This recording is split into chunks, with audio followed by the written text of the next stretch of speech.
Samajwadi party के कैराना से विधायक चौधरी नाहिद हसन की बहन इकरा हसन सहारनपुर के गंगोह में पहुंची। आपको बता दें कि गंगोह के मशहूर समाज सेवी एवं गंगोह नगर पालिका प्रत्याशी रालोद नेता हाजी सलीम के एक निजी प्रोग्राम में चौधरी इकरा हसन पहुंची, जहां उन्होंने पत्रकारों के सवालों का जवाब दिया।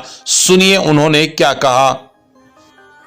आज गंगोह गुलाम औलिया में हम हाजी सलीम कुरैशी जी के यहाँ पे एक पारिवारिक कार्यक्रम में आए हुए हैं। तो यहाँ पर सभी से कस्बे के जो अपने लोग हैं उनसे मुलाकात करने के लिए और पारिवारिक कार्यक्रम में शिरकत करने के लिए।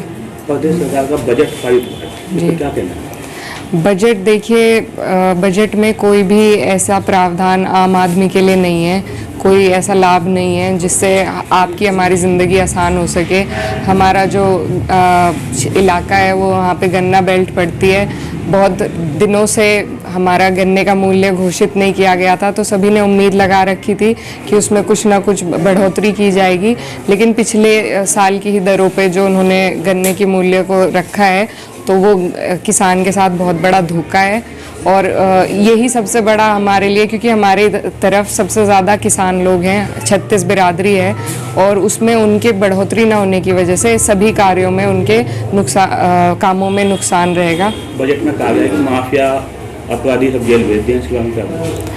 देखिए, ये तो एक भेदभाव के तहत जो उनकी कार्यप्रणाली सरकार की चली रही है और क्या सब हो रहा है ये इससे जनता वाकिफ़ है। कौन गुंडे हैं, किन्हें वो बता रहे हैं, लेकिन ऐसा कुछ नहीं है। जो जिस तरह का अपराध पहले था उससे कई गुना बढ़ चुका है अपराध, और तरह तरह की समस्या हो रही हैं। और सबसे बड़ी समस्या यहीं पे बिलासपुर गांव में जो आवारा पशुओं के कारण एक बच्चे की जो मौत हुई है उसके लिए भी सरकार ने कुछ सोचा नहीं है, ना ही कोई ऐसी योजना निकाली है कि आवारा पशुओं का क्या हो सके। तो मुझे नहीं लगता सरकार की नीति है जिससे जनता को लाभ पहुंचे, कोई भी नीति ऐसी नहीं है। जिस प्रकार से देश के अंदर मॉब लिंचिंग हो रही है, एक इसी तरह की घटना बिहार में भी हुई है, उससे पहले मेवात में हुई है जी। तो उसमें आपकी ओर से कोई प्रतिक्रिया? देखिए, ये एक सरकार की जिम्मेदारी है, और राजस्थान में सरकार, जो राजस्थान की घटना है वो हुई थी हरियाणा में बीजेपी की सरकार है, और लगातार जो वहाँ पर जो आरोपित है मोनू मानेसर, उनके भाजपा से लिंक जोड़े जा रहे हैं और बड़े बड़े नेताओं से उनके ताल्लुकात की सभी खबरें आ रही हैं। और ऐसे ही लोगों को ये लोग बढ़ावा देते हैं, अपनी छत्र छाया में रखते हैं, और माइनॉरिटी को इसी तरीके से लगातार, हम जब से भाजपा की सरकार आई है सेंटर में, इस तरह की समस्याएं, इस तरह की घटनाएं इतनी बढ़ चुकी हैं।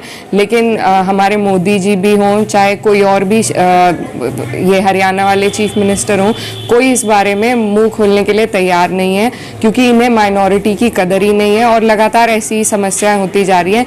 तो ये इससे जनता को सोचना चाहिए, आगे आने वाले टाइम में हमें इन बातों का ध्यान रखना चाहिए, क्योंकि ये सरकार की ही नीतियों के तहत हो रहा है। उन्हें बदलने से ही समस्या का समाधान होगा। उत्तर प्रदेश की कानून व्यवस्था को लेकर क्या कहेंगे? देखिए, कानून व्यवस्था तो कई एनसीआरबी की जो रिपोर्टें हैं उसमें जो महिलाओं के खिलाफ जो भी उत्पीड़न हुए हैं उनमें बढ़ोतरी हुई है। तो मुझे नहीं लगता कि जिस तरह का ये एक प्रोपेगेंडा चलाते हैं लॉ एंड ऑर्डर के नाम पे, लॉ एंड ऑर्डर की स्थिति पहले से कई हद तक खराब है, और ये सिर्फ इनका आईटी सेल है जो इस बात को चलाता है, लेकिन सभी लोग इससे जूझ रहे हैं, कहीं सुनवाई नहीं है।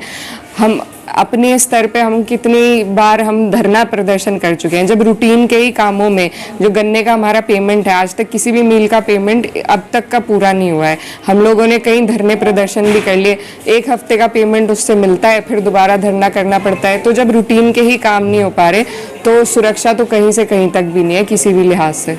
लगातार क्षेत्र से इस बात की चर्चा आ रही है कि इकरा हसन 2024 के चुनाव में अपनी मजबूत दावेदारी के साथ मैदान में आएंगे, इस पर आपकी राय जानना चाहते हैं? देखिए, कैराना लोकसभा क्षेत्र हो चाहे और विधानसभा भी है, ये हमारे घर का क्षेत्र है, और इसमें लगातार मेरे वालिद साहब और उनके बाद से हमारे परिवार के सभी सदस्य, जब भी कोई ऐसी बात आती है, अपने घर के लिए हम लोग सब खड़े रहते हैं।